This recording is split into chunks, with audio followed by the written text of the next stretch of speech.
Joan, I'm so happy you're here for this conversation today. I'm really excited to gain insights from you as an experienced board member and as the new president of the IASB Board of Directors.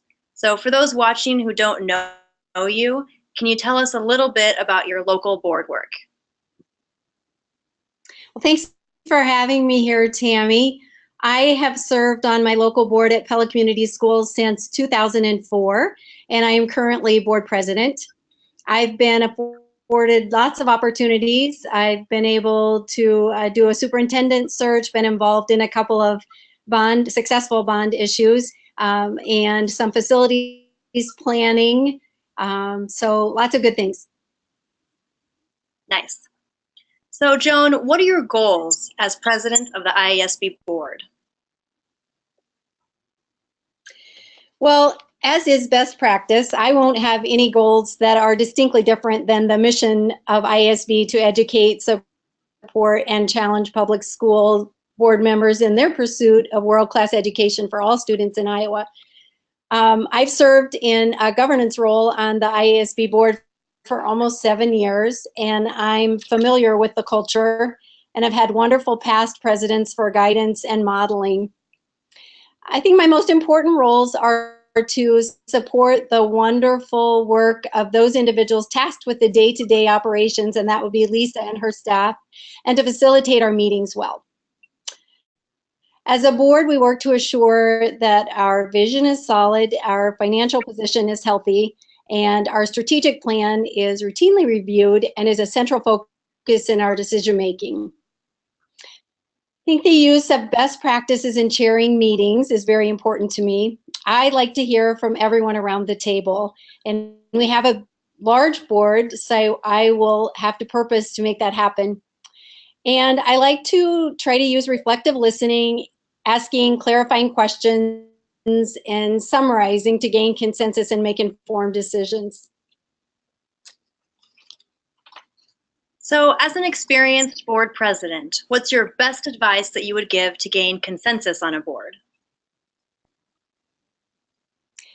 Well, first, I think it's crucial to listen with an intent to understand, which is the very definition of civil discourse. And when you listen with an intent to understand, and you hear from all board members around the table on a motion, that really is best practice. When you practice this, I think follow-up questions are natural, and each board member feels heard and are encouraged to add more. And I try to reflectively listen and ask clarifying questions, and hopefully then fellow board members are encouraged to listen to differing points as well and ask their own clarifying questions.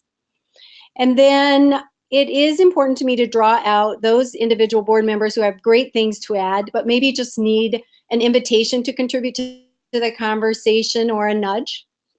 And as debate continues, if it becomes clear that there are vastly differing viewpoints, I do take the time to summarize those differences and encourage other members to ask clarifying questions by modeling them and inviting them to ask other further questions. And best practice would say the board president always speaks last to a motion, and I generally try to keep that in mind, although I have to discipline myself sometimes. I think much of the time consensus can be reached through just respectful discourse and listening to understand, respecting the process, and then definitely allowing adequate time. It's really good advice. So if there was one thing about public education that you would change, what would it be and why? I would wish for the general public to really understand and know the great things that are happening in Iowa's public schools. Even if a family or an individual chooses a private school option or homeschooling, those are wonderful choices. But I would like to emphasize how important it is to keep our public schools vibrant and strong, and what wonderful things are happening in our schools.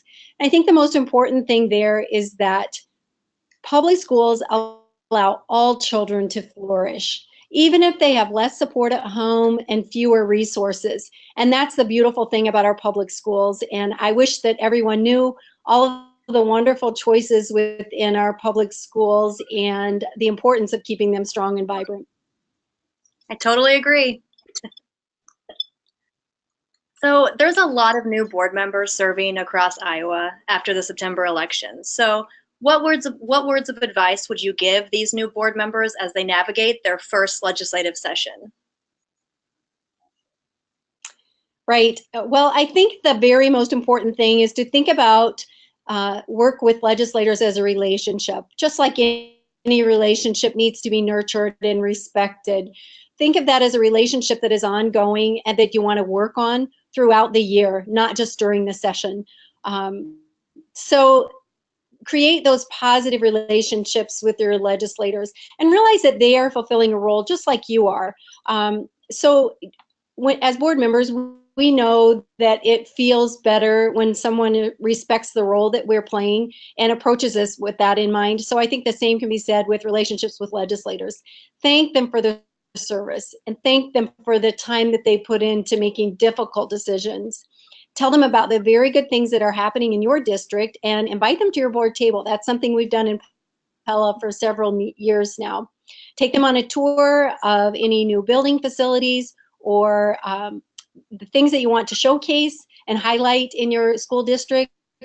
Get them into your classrooms and show them the great things that are going on. Introduce them to your administrators and your teachers and your students. And then respectfully state your district's experience with things that are important to your district, with pertinent legislative issues, for instance, such as your district's ability to have bonded against sales tax or save dollars to renovate or build a new structure, or your district's desire to have an assessment tool that's aligned to the school's students need to be successful. Perhaps a teacher would be the best person to speak to that. And then I think it's also important to tell your legislators what your district will be facing in the next few years if SSA is low and you have declining enrollment. I think that's important to bring out what it might mean to your district specifically in terms of things that you will have to do to make accommodations because of low SSA and declining enrollment.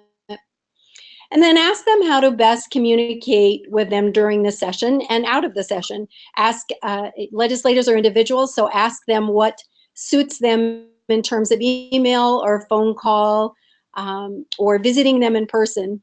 Then watch for the movement of bills pertinent to education and contact your legislators when you wish to weigh in on a vote. It's really great advice. Thanks for sharing.